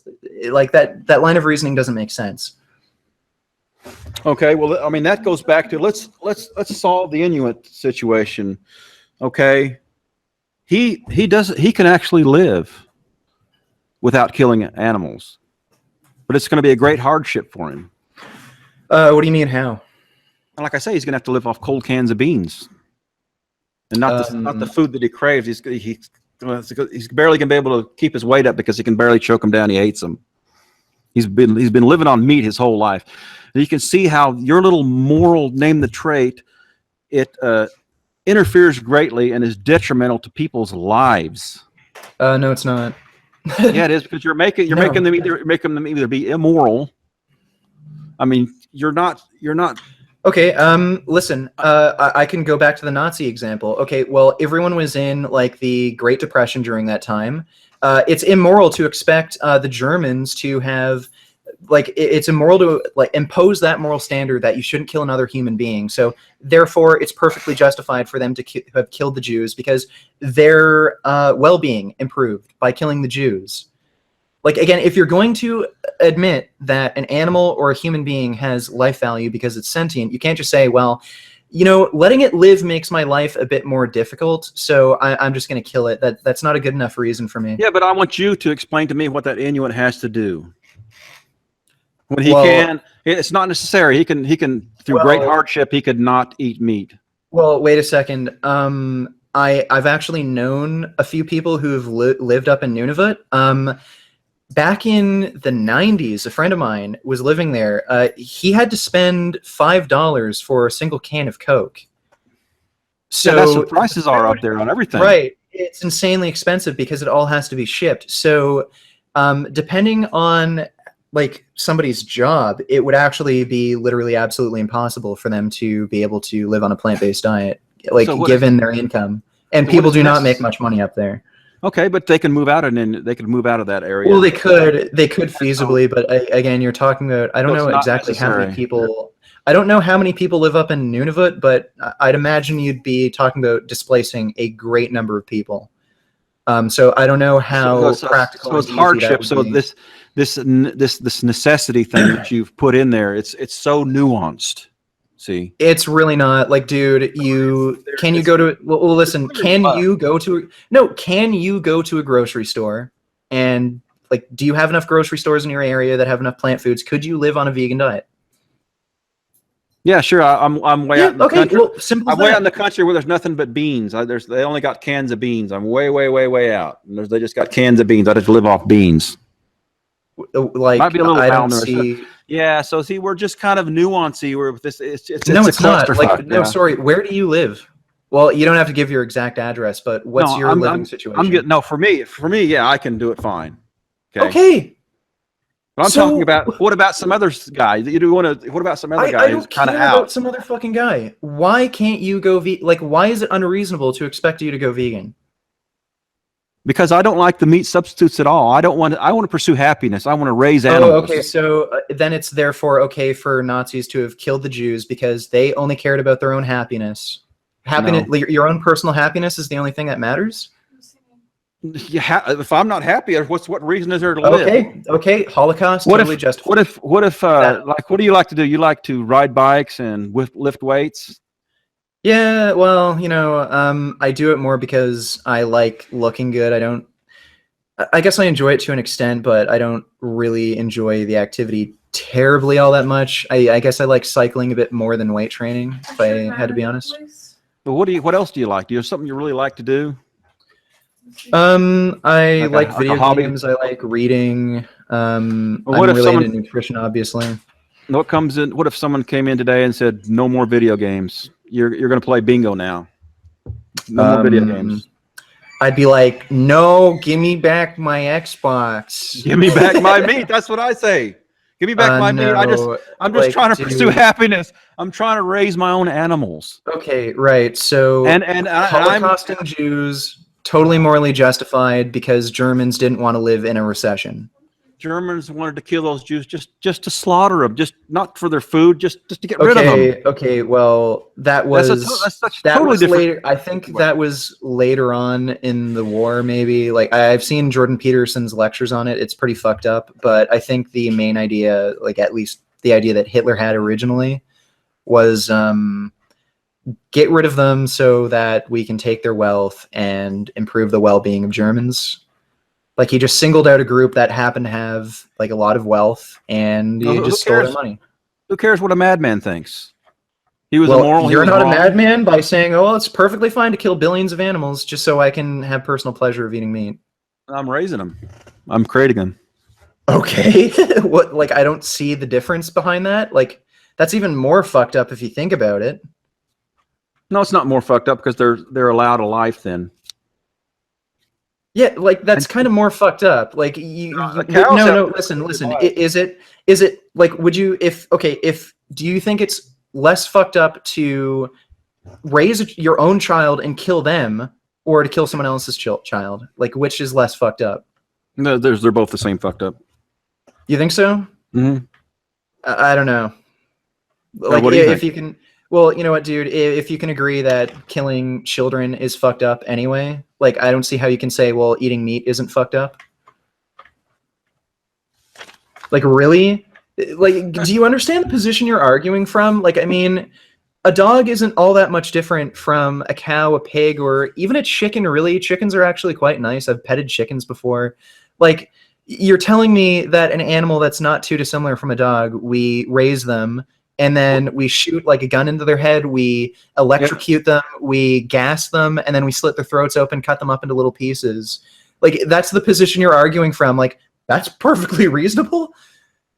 No, it's greedy. It's a little bit greedy, and we do take, just like we explained with you, human exploitation for your electronics.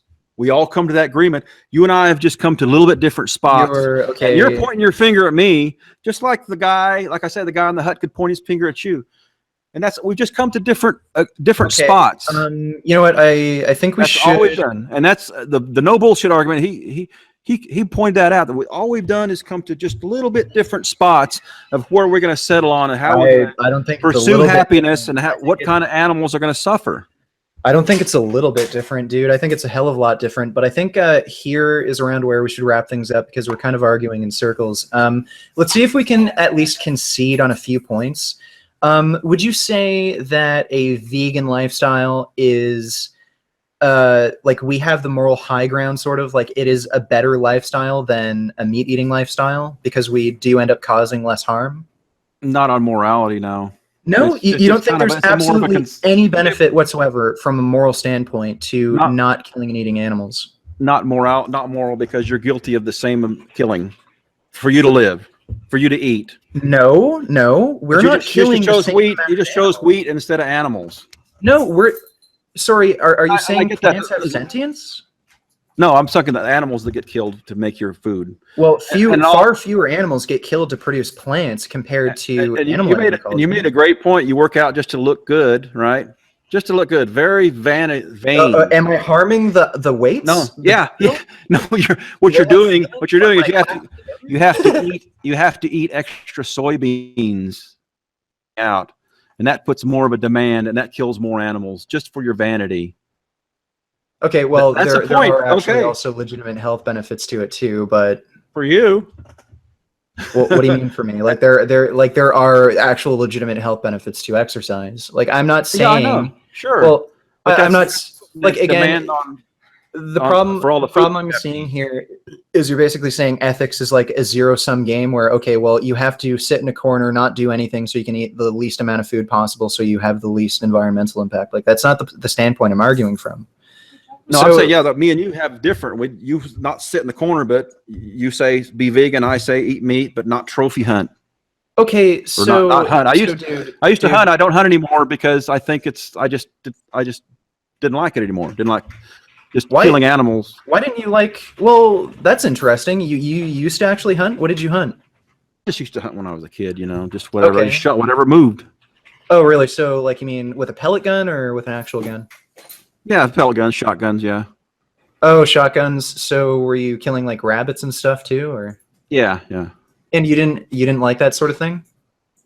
No, I just didn't like killing them because I actually didn't eat them, so I thought that was just like that was unnecessary killing. Okay, well, what did you feel? Like, what were the actual emotions that went through you when you actually killed an animal? Like, I know you say they're fifis, but I think it's important. Yeah, I just felt a little bit bad for the animal. Yeah. Yeah. Okay. And I feel bad for the animals that I kill for food too. Okay, so then you would admit, like, if you could actually live a lifestyle that ended up killing fewer animals, you don't think that is a better, like, that is a moral high ground? Like, it is better morally? Fewer, I don't know. That's just kind of like saying the guy who mass murdered 10 people is above, the guy who did 20 people. Okay, well, that's a little. Okay, well, again, you don't have horrible moral high ground. Well, no. The problem is you're putting things a little too abstract. Like it is literally impossible to not cause any death at all. So you're putting like killing rodents in like agriculture. Like it's not the same thing as choosing to kill 10 people instead of 100 people. That's not the same thing. You could do a lot more. You could do a lot more than you're doing right now with your electronics for human and animal exploitation. You could reduce it quite a bit. Animal exploitation, that's a little bit debatable. Human exploitation, again, that's a bit debatable too, because these people that like I'm buying t-shirts from, for instance, like that's the best job they can possibly get.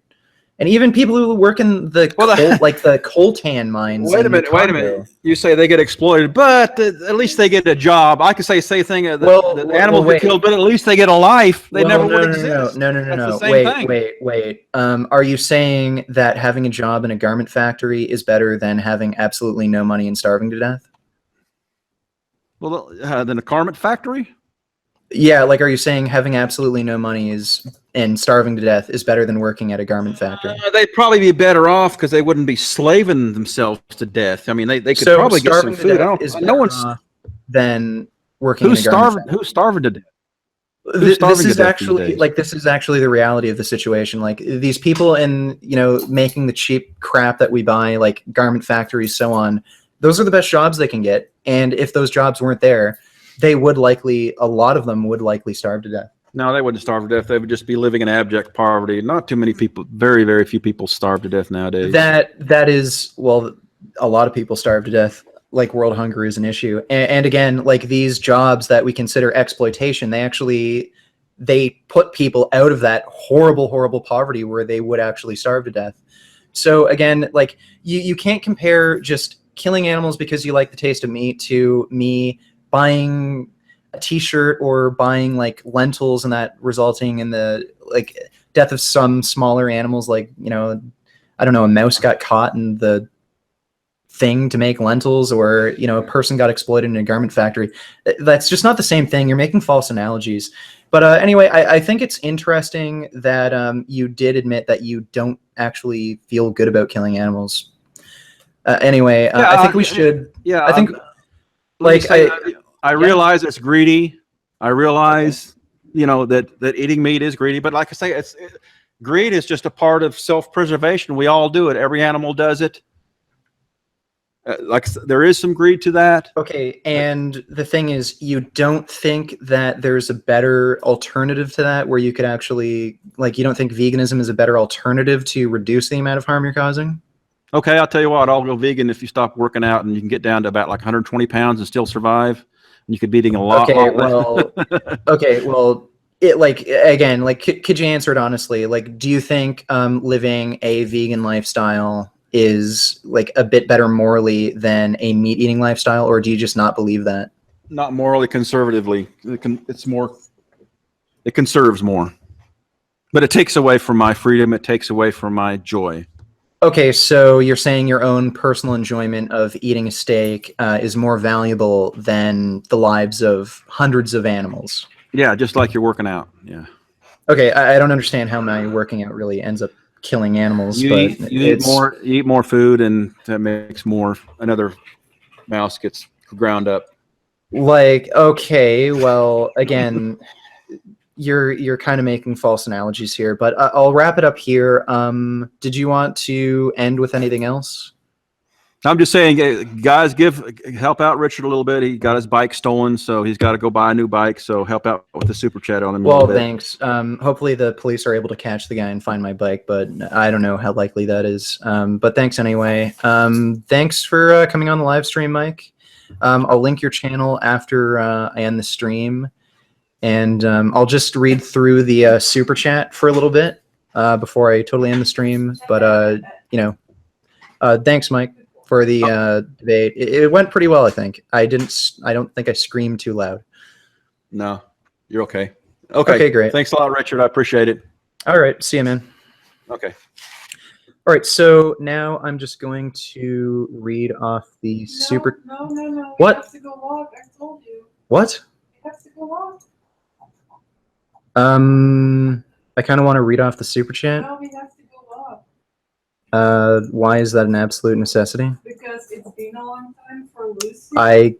Why do I have to walk with you? You know why? I'm not having this discussion on live stream, honestly. Well, I just want to read the super chat. That's before super chat. Okay, well, apparently I have to go walk the dog. Jasmine is happy wife, happy life. Let's just put it that way. Thank you, everyone. Thank you. thank you everyone for watching the live stream. Next time I'll try to make the stream not so late so that I can read out the super chat. It's like 11:15 p.m. here right now, so and I have to walk the dog.